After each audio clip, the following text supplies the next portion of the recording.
Tribalic V2.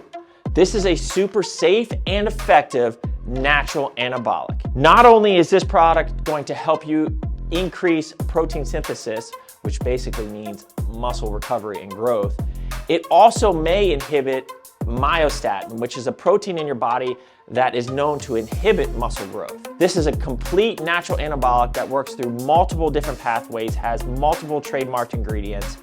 If you are a natural athlete looking for that edge, Tribalic V2 is what you need. Get yourself some. All right, guys, welcome to the Pro Physique Code. Today I've got Priscilla and Danika here, and we're going to talk about how eating lots of sugar can improve your relationship with food, aren't we? Sure. Cheers to that. Got my energy drink. Cheers to that, guys. I mean, you know what's funny? Even sometimes people will mention like, "Oh, you drink soda," and I'm like, "It's 0 calories." Yeah, but it's 0 calories. It's artificial sugars, though, Paul. Yeah, but it spikes your 0 calories. Leave me alone. Yeah, like, well, I mean, I feel like, Dr. Joe talks about this all the time, how there's tribalism amongst nutrition approaches. And I think that's the first thing. If we're going to talk about how to fix your relationship with food, we got to talk about why is that? And because I don't feel that way. I've never felt that way. And I don't like to use myself because I'm just a one person that's experienced nutrition through my lens. I'm not saying people haven't experienced it differently or have different experiences, but I don't know, maybe because I play sports, I never looked at food as anything other than fuel for my job or what I wanted to do. Right. Yeah, there's a lot of, like you said, tribalism where people will be like, oh, or like they use it as their identity, right? Where they're like, oh, I identify, like when you ask someone, tell me about yourself, like, oh, I do keto or I do intermittent fasting. So it's kind of like they use it as an identity is what I've seen a lot. And again, that creates like that tribalism where like you hang out with a lot of people that do the same thing, or it's harder to kind of branch your mindset with that. That's one of the things there is, there's so much stuff out there, so many things you can do, and sticking to one thing it can disrupt that relationship with food a little bit, where we think, oh, carbs are bad or fats are bad, and it creates kind of like a separation, I guess. It's kind of where I'm going with that. Yeah. I think maybe, Danika, you can talk about this. This is something I talk about all the time when I'm making videos and talking to people. The word healthy gets thrown around all the time, and I think it's completely misused. Like, oh, is this food healthy? If it doesn't kill you, it's healthy. It is fuel. That's the way I look at food. Now, if you have a allergy or an intolerance or, then yeah, maybe it's not healthy, but I always use the example, if someone is starving, is a Twinkie bad for them? Right. Well, I think it's very difficult with most things to bring neutrality to it. We often want to be grouped or feel as though we belong to something. And I think that is just human nature, right? To fit, like, where do I fit and where can I place myself in what box, right? And so to tell somebody, I actually just want you to be neutral. Like, I want you to feel neutral.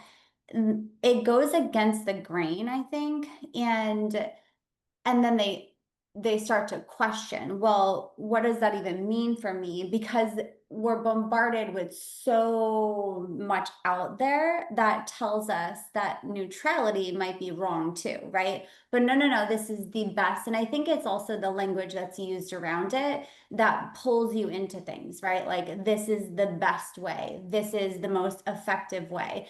This is the longevity way, or whatever that may be. And that's very appealing for most all individuals who just want to live a healthy life, right? So to say to somebody, actually, whatever way helps you feel fueled and you can afford and you have access to, and it works with your life schedule, and you feel like your blood sugar is pretty stable throughout the day, you feel you can perform your best and you have mental clarity, that's the way. Yeah. That would make people be like, what? Like, but I don't even know what that means. Just tell me what it is. Just tell me the Right.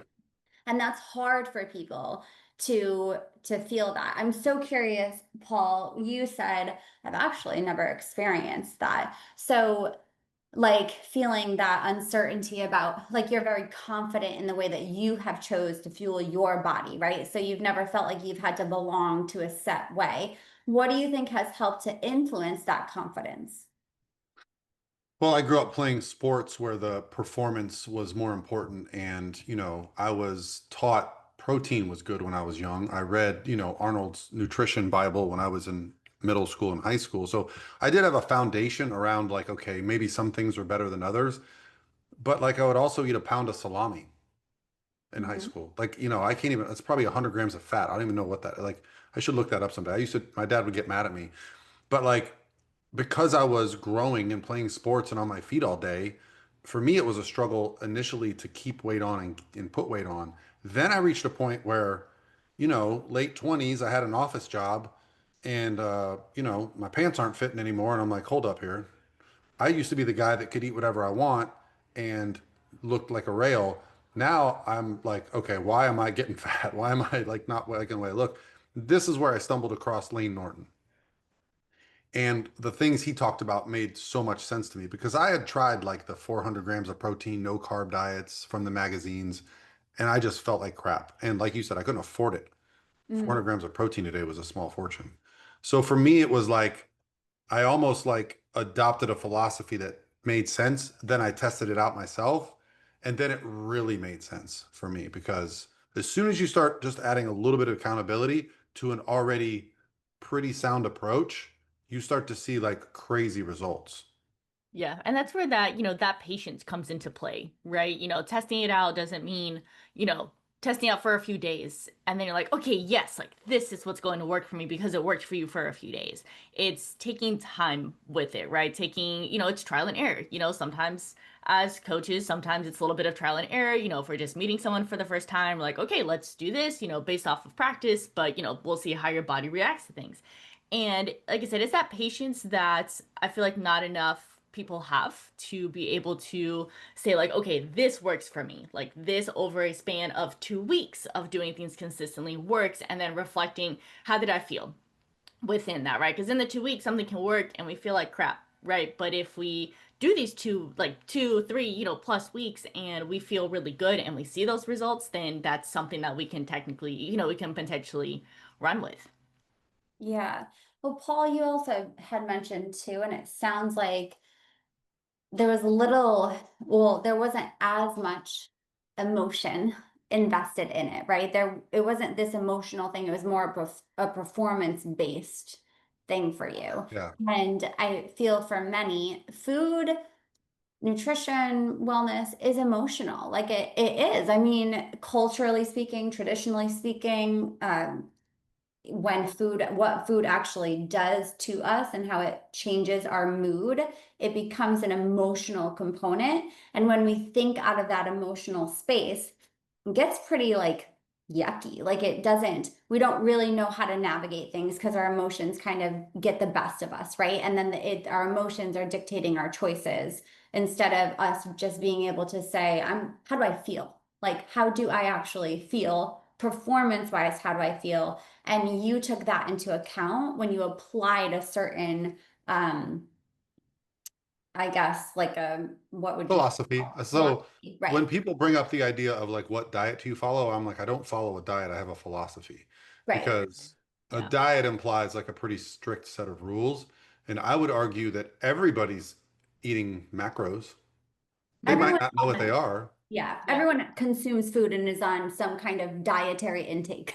Yeah. Right. So like the Right. first thing we do as coaches when we're talking to somebody is like, oh, how do you handle your nutrition? Are you on a meal plan? Are you on macros? Do you just eat what sounds good to you? And so when I first started coaching 12, 15 years ago, most people did not track macros. So my first job was to get them to track for a couple days to give me some realistic numbers of what they were doing so that I could manipulate them and help them. And this is really for me the first test of if somebody is going to be a successful client is, I've offered to coach people for free before, and I give them the homework to track their calories for a week and then report back to me, and I never hear back from them. So that told me right away, like they weren't willing to do that work. Because I remember the first time Lane gave me a plan of macros, I was like, what do you do? You know, freedom can be overwhelming. Mm-hmm. You know, like the nice thing about a diet, like a fasting diet, oh, I just stop eating at 6 o'clock and I start eating at noon. Cool. Oh, I just don't eat carbs. Cool. It's like one simple rule to follow and it's easy. When you are told you can eat whatever you want, but you got to hit these macros, that feels like I remember walking through the grocery store, like just looking at labels for like 2 hours. Somebody would thought I was crazy that day because I had never done that before. And this was before apps. So I literally had to like take pictures of things and go home and figure out what I wanted to buy. And it took me a week, and that week changed my life. Yeah, it's a little bit of that analysis paralysis where you're like, okay, eat what you want, but we have, these specific, parameters that we want to stick to and everything. So that's where, when I'll talk to clients that have, they may have that hard time, doing that, I'll try to provide like different resources of like, okay, like this is what, proteins can look like. This is what this can look like. We want to do more of like an 80-20 kind of approach, right? Because with those macros is that flexible dieting, but we still want to stay healthy with it, right? It's not a free for all. We're not going to eat Pop-Tarts for all of our, carbs and stuff. They have a time and place, within that 20. But that analysis paralysis can be where a lot of that like those barriers come into play. So that's where I love to utilize like more of that education side of things to kind of help out with that. And then that can really, just giving them a little bit more can really like, kind of shoot them off in the right direction. Like, okay, I'm ready, Well, and this is keep going. so we have on our website, and if we can remember to put the link below, we have a free guide that we created years ago where it's just like a introduction to how to set up your macros, how to track them. It includes like some basic workout programs and just some, just some understanding. And I created that because I got so many questions initially that are just repeated over and over. And even to this day, like you said, you're at the soccer fields and someone's sees anybody in shape just stands out in a crowd. And, we've all had the experience of being at the grocery store and, oh, is that healthy? That's my least favorite word. I told you that already. Is that healthy? Or is that what you eat? And I'm like, well, yeah, I eat eggs and I eat ice cream, but that's not why I look this way. Like I think the assumption, like I said, is, oh, you're doing the one thing. Are you doing the keto? Are you doing the fasting? Are you doing the GLP? Like what are you doing? And I'm like, no, I'm just doing this. This is my life. Mm-hmm. Yeah, it's important to also ask the question, I feel, and for even listeners to ask the question to themselves, what is your nutritional education at this point in your life, right? Because if it's based off of Instagram or influencers or someone who just stepped on is stepping on the Olympia stage, maybe you need to start to kind of just learn a little bit more first about nutrition before then applying more structure onto something that you're not even educated on at all, right? So learning about like basic nutrition that I feel like we all have anyways, when we really kind of like filter everything out, we're smart human beings for the most part. And being able to say, what is my education around this? And then what influences my choices? Is it a societal thing? Is it a traditional thing? What are influencing my choices? And then I would also say too, so with macros and with implementing structure, it doesn't take away the fact that you still have to be investigating your own body. Like you are your own investigator, right? Like you are your own science experiment, and you should still know that food is going to impact you in some way, shape, or form. And you get to decide what food you try out and you put into your body, and how does that make you feel? And you should continue to do that. So when people are like, when they are like, I'm just going to do carnivore, or here's a list that I can only eat, I feel that sometimes they lose the ability to do investigative work. How did I feel when I did that? Instead of like, I was told to do this and only eat this, so I did it because I was told to do it. And I completely disregarded any biofeedback that my body was giving me. Then we get lost, right? Have macros. Macros have your structure, but then within it, still don't miss out on like the mindfulness or the intuitive nature that we should all be sharpening to some extent. You can still have the structure and be in tune with your body. Right. Yeah. And like you talked about, when you have a certain diet, like you said, like carnivore or keto, right? There's these list of foods that you go through, and you know, it's just the nature now of society that's like, okay, I just want you to tell me what to do.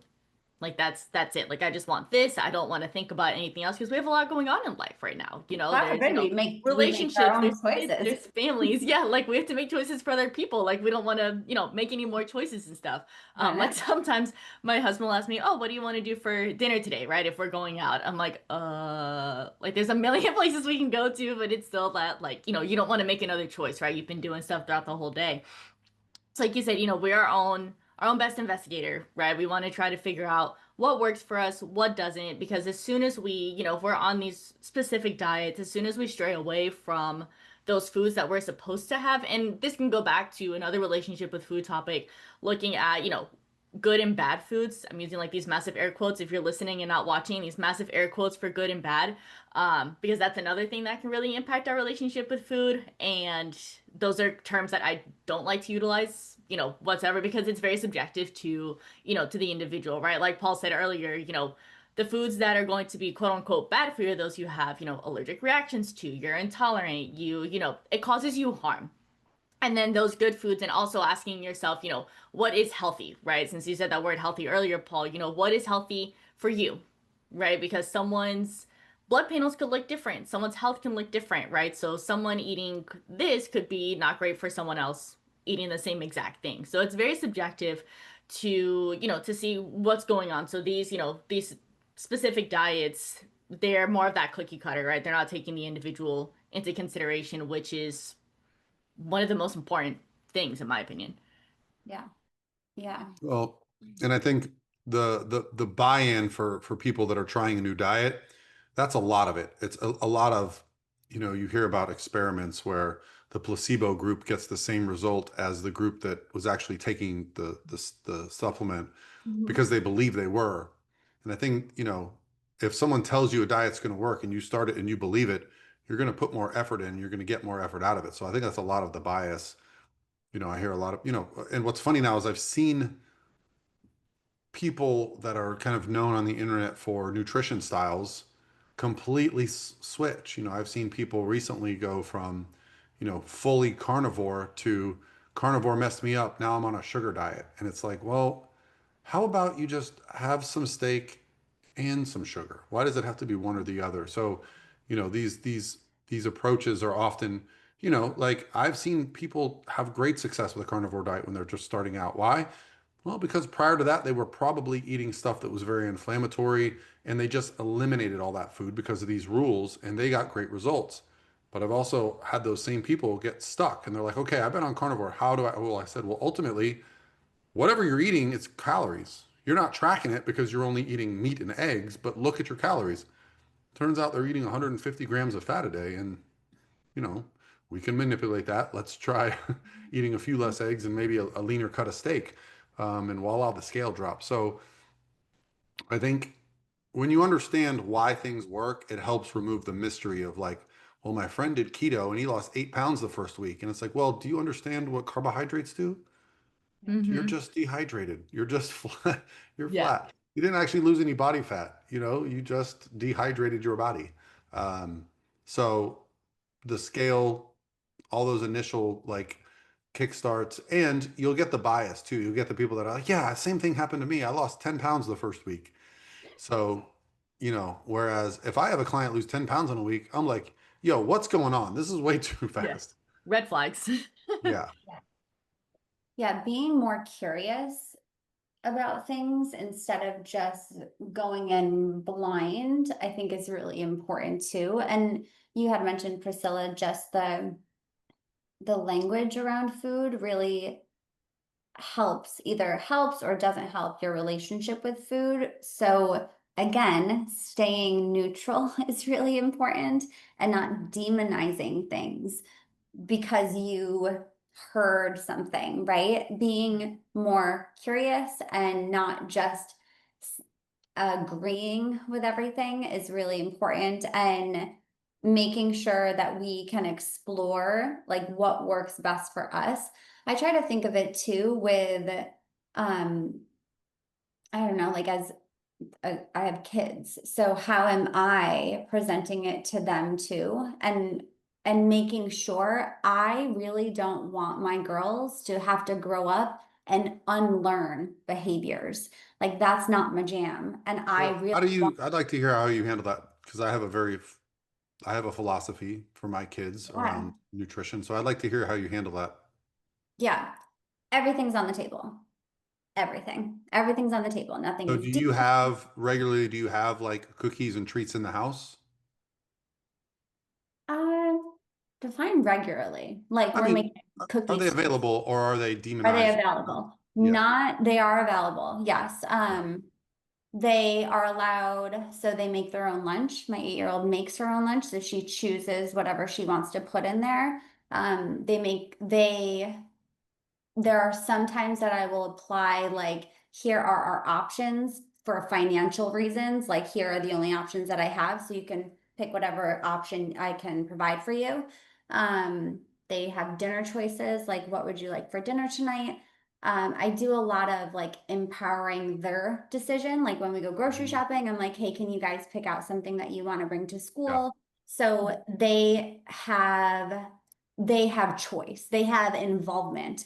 And if they have questions, they can ask me. But I also make sure to educate them too. Like eating your fruits and vegetables are probably a good idea. Make sure to get protein in. Yeah. Hey, you guys are doing soccer. Let's make sure we're getting some good carbohydrates. Like I I saw that you were a little like tired. What do you think that contribute? Like, did we not have a snack after school? Is there something else that we could have? So having them realize the connection that like food can fuel my body too. Yeah. And also, I would say so whenever we go to maybe barbecues or like a good place where there's more sweets and options, right? Then there's always a sweet here, but there's not like a table of sweets at my house. But they can make their choices. And then there are some times that they're like, Mommy, my belly hurts. I'm like, yeah, I'm so sorry to hear that. What do you think caused that?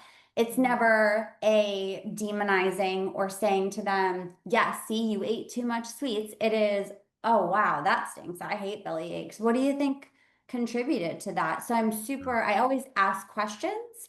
So I lead with empowering them to make decisions, educating them about choices, and then having them explore things like how do you feel? And that has been my approach thus far.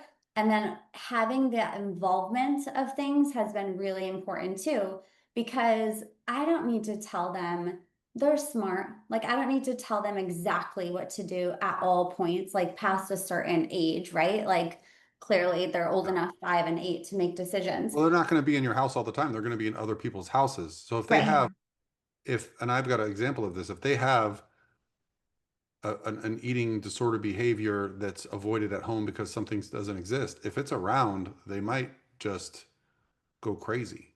Right. Exactly. So having access to things, or I do this too, where I probably every like once a month or maybe every week sometimes do this. I'll say, guys, what can mommy do better? Like, how has lunch been? Um, how have you guys been feeling with playtime or special date times? Or what can mommy do better? Or is there something that you guys want to do that we haven't done yet? And because I don't know what they're thinking all the time. And so I need to know. So I'm super curious, like, how can I be better? Right. So just the other day, my daughter was like, we've never tried this. I don't know. It was like a snack pack, but like a rainbow color thing. And I was like, sounds great. Show me where it is at the store. So that has been like building autonomy while building education, while building intuition as well, like performance based, and because they're active kids too. So I need them to know we need fuel in our body. I do educate them about like, what does a carbohydrate do? What does a protein do? what does this give you? Oh my gosh, can you believe this orange is going to give us all of this and our brain power? And what do fats do? So, the reason why I've taken this approach, and no one has to agree with me, it works for me and my family thus far, right? So I have dealt with so many adults in mindset coaching and with regular coaching, like competitors and lifestyle clients, where I'm teaching adults this stuff. And so there was something that was potentially missed along the way. So if I can teach and educate in a developmentally correct way now, then maybe they can take the skills through their adult life too, right? I So, think and that's what I'm doing. that was really the whole point of me asking you that, is because I think a lot of these issues with food are created in youth and Agreed. by the words we use. You know, I've heard it said like, well, my mommy thinks she's fat, so I must be fat. Or, Oh, or my mommy says this food is unhealthy. Because I've had my kids come home and say, oh, Dad, this is unhealthy. And I was like, well, where'd you learn that? Oh, I mm, learned it at school. Someone said that. I said, well, you know what Daddy does for a living? Yeah. Okay. Well, Daddy says that food is fine. It's yeah. all in balance. It's all about how and so I try to, not demonize things. For a while, my kids didn't want to eat whole eggs because they heard whole eggs weren't good. So I Mm. started mashing up the yolk and putting it in there secretly.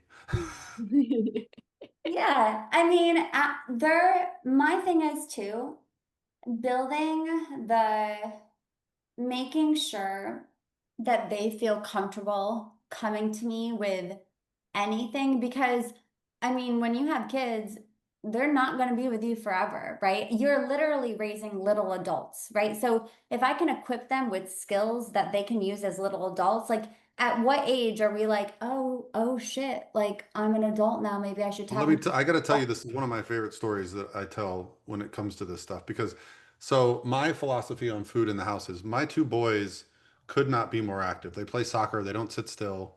I was a very active youth, graduated high school, extremely thin. I literally have a shelf in my pantry with Oreos, candy. I also have like things like banana, watermelon in the fridge. They'll go 50-50. Sometimes they want watermelon and bananas, sometimes they might want a couple Oreos. Um, because I just want them to consume food, right? Mhm. That's always been my philosophy. So we had a friend come in town with some kids, and I didn't realize it, but this parent was basically orthorexic, like avoid red dye number 5. We only eat vegetables. So we Mhm. had purchased, in schools, they sell those chocolate bars that are like long and skinny. We all Mhm. had them as kids. And, Mhm. so someone in the neighborhood was selling them. So I bought like the whole box. I think it was like 48 of them. Mind you, this thing was in my pantry for probably 2 years. And every once in a while, I'd be like, "Oh, let me have one of those candy bars." And same thing with the kids; they were available. They didn't care. Within a couple days of these kids being in my house, they were all gone, like more than 20 candy bars. And so I went to grab one day, and I went, "Where's the candy bars?" And I soon found out that yeah, they were. I asked the boys. I said, "What happened to candy bars?" Oh, those kids were sneaking them and just going and eating them in the corner, and Mhm. then throwing the wrappers away. I was like, really? And then it comes down to, yeah, they had never had free access to food like that. Mhm. So their mind, this is a one-time deal. When we go home, we don't got this. And that's the way Mhm. their brain, and that to me is kind of how meal plans create good and bad. You're on Yeah. the plan, you're on the plan. You know what? I went off, screw it. I'll go back on Monday. But until then, it's a free for all. That's the kind of thinking around that.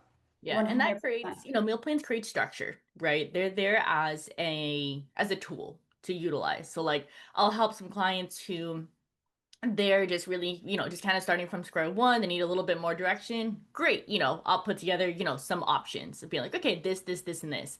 But then I'm like, hey, this is, we can change some stuff around, but we're not creating a whole new meal plan because I want you to learn autonomy. I want you to learn, that we can swap this stuff out, right? There's a document I'll do a couple of days. And I'm like, okay, the rest of these sheets that are the days, you create your own stuff because I want to see, you put together your knowledge that we've been able to create together and put it towards that meal plan yourself. And then, then it creates that habit, it creates structure, but also flexible at the same time, right? We talked about that before coming into the pod today. Talking about structure that can also be flexed, right? We can do a little bit of both. Structure doesn't have to be like an all or nothing type of thing, right? I think Danica, you, Christine, and I talked a little bit about this on a previous podcast where, the structure that you have, it doesn't have to be an all or nothing type thing, right? We can change things up. Talked to a client about this earlier this week, right? Structure, but making it flexible because his schedule changes, right? With work and stuff. So creating, a creating somewhat of a plan, but knowing that, we can swap things out, we can make changes, and that's okay, right? Just because we deviate from a plan a little bit doesn't mean we chuck it in the fuck it bucket and not do anything about it, right? We can still come back, we can do, different things to adjust based on our lifestyle, etc. And it ends up being okay. Yeah. The what bucket was that, Priscilla? Chuck it in the fuck it bucket. Oh, nice. I love it. I think structure, even for is something that organization and structure is something that the human mind really loves. Like we love to feel organized. And even when we're raised with organization and flexibility, it's really important, right? Like I wouldn't be a good parent if I was like, well, they'll wake up whenever they wake up and whatever they want to choose. If they want to choose a meal, then I guess, and like whatever they want to do, like before soccer practice, I have to make sure that they understand that organization around nutrition, sleep, building good positive habits. Maybe we should shower after soccer practice, like building good habits and structure and regimen and flex and fluidity within that is also really important too. So people will say, well, I've had people, I was raised like, just do your own thing and have whatever. I'm like, well, how did that work out for you? Because here you are as an adult and you don't know when to place meals. Like you don't like, am I hungry? Am I not hungry? Should I just eat all day? Because I have gastro issues now and I don't sleep. And like, applying a little bit of structure helps us in a lot of ways. And we can still have this like fluidity in there too. And once they realize that, it's like an aha moment of like, oh, okay, I get it. Like I can actually think a little bit better and I can make choices more effectively and I feel better energetically too. So that can come from, when we're little, how was structure applied? Not too much and not too little. I always tell my kids, it's like the Goldilocks method and finding something that is just right for you. I mean, I have a 5-year-old, so she understands it, right? Where she'll be like, well, but too much sugar. I'm like, too much of anything. If you ate too much broccoli, that's probably not too good for you. So like, think about Goldilocks. She was like, oh, this is too hot. This is way too cold. This is just right. And she found something that was like right in the middle and it worked really well for her and it worked well for her and like her body and she felt good. So like, let's just apply this Goldilocks method and build that, I don't know, harmony that you feel when it comes to food. At least in my way, like that's building a healthier relationship with food. Yeah, you have to create a structured approach that has some foundations in how we do that. Now, the way that I was taught to do that was, okay, what does the history, what is science, what do athletes, what do, going back to school and studying some exercise science and what does that teach us? Okay, so if there are no good and bad foods, well, maybe it's more about the amount of those foods, right? Like you said, broccoli is considered a healthy food, but I promise you eat too much broccoli, you're going to be in some pain. And I think around the term healthy, that's kind of one of the things we look at is like, you could basically eat it freely and it's not going to cause you problems because most people aren't going to overeat broccoli to the point where they're in pain. But the rules around nutrition, once you start to understand like, okay, so if 400 grams of protein is too much and 50 grams of protein is too little, what's the right number? And there's a window. but there is a number that makes the most sense, and you can experiment and you can try to go a little lower and a little higher.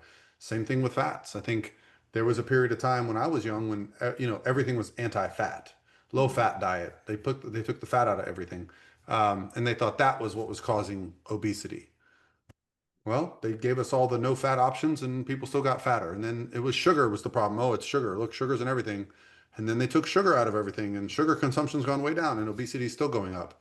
So where's the disconnect? Well, we don't understand the relationship between protein, carbs, fats, and our lifestyle. And that's what we do. That's what we as coaches who have taken on this philosophy of being flexible with dieting, but being accountable, have been able to create an approach where yeah, I can have pizza, I can have ice cream, but the other meals, I'm probably just going to be having protein and like a smaller carb source or something. I'm going to hit my goals for the day around those evidence-based or historically, whatever. I don't like the term evidence-based. I think that's almost getting demonized now to the point where people are like taking it so far past what it's meant to be. Mm-hmm. Whereas for me, evidence is just like, okay, this is what's addressed as okay, this is where fats should be. This is where protein should be. This is where carbs should be. Then you got to take into your account your individual lifestyle, metabolism, history. And that's really the experimentation you talk about, Danica. It's like, this is where you can actually get into a really good place mentally, physically. My favorite thing is when a client says to me, I can't believe I'm eating carbs. I was always told I was carb sensitive. You know what creates insulin sensitivity and carb sensitivity? Not eating any goddamn carbohydrates. Mm-hmm. Yeah. Okay. You created it. Yeah. Yeah. They're so demonized and it's so frustrating. I'll talk to people, they're like, oh well, I don't eat carbs because this and that. I'm like, okay, but carbs aren't the enemy, right? I think I did a post on this like a long time ago on Instagram, but carbs aren't the enemy. And then going back to what you said, Paul, about, when we cut out carbs, but obesity is still going up. We cut out fats, but obesity is still going up. So it's looking outside of that to be like, okay, what is actually causing obesity to continue to go? So if you take out carbohydrates, that takes out a big source of energy, right? Because glucose is our main source of energy, gets converted to glycogen. We utilize that throughout our day in our liver glycogen, our muscle glycogen, etc. So we take that away, our energy is going to go way down, which most likely means our physical activity levels are also going to decrease. If we don't have that energy, we're not going to move, which then, yeah, we could decrease this amount of calories, but if we are also decreasing our physical activity, we could potentially just be regaining those back because we're not moving as often. Same thing with fats, right? Fats are another source of energy. They do help out our hormones a lot. So if we decrease that, then also energy decreases. We're probably a little bit more sedentary because we also don't feel great if our fats are super low, not enough for hormone production, vitamin solubility. We could have some nutritional deficiencies, which then can cause us to feel like crap, and then we don't move. So that can also, that could be one of the things, the quote unquote missing links that we're looking at. If we decrease these things, but obesity is still going up, it wasn't the food itself. What is it?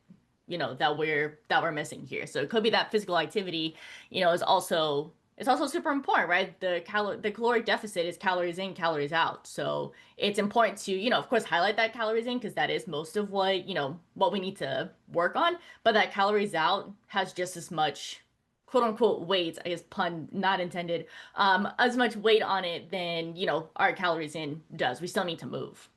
Yeah. Yeah. You had mentioned too, Paul, about, well, the dose is what people need to kind of look at with things too. So when people go into, oh, carbs are bad, I always lead with curiosity to have a better understanding of where they have come to that conclusion, right? Because it didn't come out of nowhere. And I don't want to invalidate them right away. Even if I know better or I may be more educated, their experience is valid, right? How they're experiencing that and how their belief is there is valid, that it's there. So I become really curious. And then they'll say, well, like a pizza. And I'll say, oh, tell me more about this pizza. Like, I'd love to know what kind of pizza you're eating. Like, tell me more about it. Like, keep coming with the information. And they work through their own, like belief that doesn't make any sense, and they come to their own conclusion of like, actually, now that I think about it, they're really important for me. And like, yeah, like I love when people come to their own realization of like, oh shit, that maybe wasn't the correct belief that I had, now that I've explored it a little bit more and I've had like questions that made me become curious. A lot of the times they'll also realize like it's the dose of things. So you had mentioned like red dye, artificial sweetener. Yeah, if you were to give me buckets of red dye, probably not gonna be good for me, right? Buckets of artificial sweetener, just guzzling it down the hatch, may cause some issues, right? But if you're telling me that like 2 Splenda packets are gonna like really wreak havoc on your body, we have to look at the dose of things too. So I feel again, it's doing like exploration and investigating and like really, really diving into like, well, what is the dose of things that you're automatically like putting onto the demonizing this product, right? And that takes time. Like that takes thinking. And like you said before, we don't want to think sometimes. Like we just want to do. Yeah. And we want It's, someone else to tell us what to do. And then we cling to it and we do it without that, I don't know, figuring out it for ourselves and doing some exploring and navigating it and gaining some information that is legitimate in nature. Yeah, some more of that internal work. Yeah. You mentioned here earlier a bit like demonizing food and like neutrality. So how would you go as like a mindset coach? How would you go about if someone asks, how do I become neutral when I think about food? Like what would you kind of start with? Yeah, I'm such a visual person. Like for me, I'm such a visual person. So I'll say, if you're in the grocery store and you're looking at like maybe there's monsters and then there are just like little stuffed animals that look nice and cozy. Like tell me what that is for you when you're walking in the grocery store. And typically they could say, oh, like the Doritos, the Oreos, the Pop Tarts, like these are all bad. And I'm like, so interesting. Like, what makes them bad? Like, what define bad for me? And honestly, it's breaking it down. Like, what defines bad? Can we go a next layer? Like, can we dive? It might be not the best for you. If you're telling me that every time I have an Oreo or like a sleeve of Oreos, I don't feel good. Well, that's good information and data together, right? So maybe it's not, don't blame the food, like the food. Maybe it was the dose. And also, maybe that just doesn't sit well in your belly. That's something to explore a little bit more. So making sure, and I also feel I nip it in the bud right away. If I hear a client that's like, they could talk about themselves. I was bad today because I did this. And I'm like, bad, like define that for me. What does that Mhm. even mean? Because I don't know anymore. And being able to say, could we use different language around that? And what would that look like where it's a little more gentle in nature and we aren't demonizing? And maybe it's just this helps my body to feel energized and this upsets my belly a little bit. Like call it what it is, Yeah. right? Yeah. I Really feel just like bad call is it what like it is. it's a blanket term when we utilize like bad and good, right? Because like you said, we Yeah, need to do a little bit more of that exploring.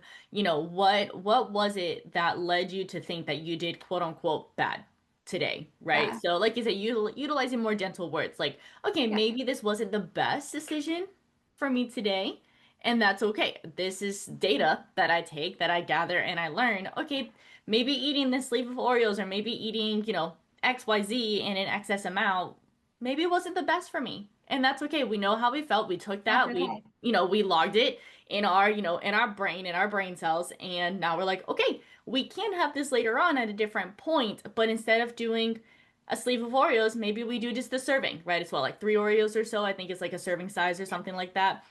Just doing the serving and then putting the rest of it away. That's a habit I utilize a lot with my clients who are like, well, Achilles or ice cream is my Achilles heel, or, cookies or this kind of stuff. I'm like, okay, great. I don't need you to get rid of it completely, because that can also bring out other Yeah, behaviors that we look at demonizing things and we're like, oh no, we don't want that in the house. Like that's bad for us. Take the serving size. Take, like with a pint of ice cream or something, take, I don't even know what the serving size of a pint of ice cream is, let's say it's like half of the thing, right? Or like a scoop or something. Take that out, put the rest of it away so you literally don't see it. So Yeah. more of that, like out of sight, out of mind. That's the first trick is Yes. don't open the bag and eat out of the bag. Don't open the Right. pint and eat out of the pint. Don't open the sleeve and eat out of the sleeve. Right. Take what you want, put it away, because then you have to make that second decision to get up and go eat more where you have time to not. Versus when your hand just going in. I love to tell this story.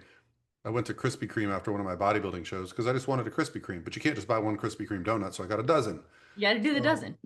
So I was like, okay, I'm gonna have a couple Krispy Kremes, and I was watching the Olympia. It was the same weekend as the Olympia. I was at my show, and I ate a couple Krispy Kremes, and I was like, oh, I feel better now. And I looked down, and they were all gone. Yeah.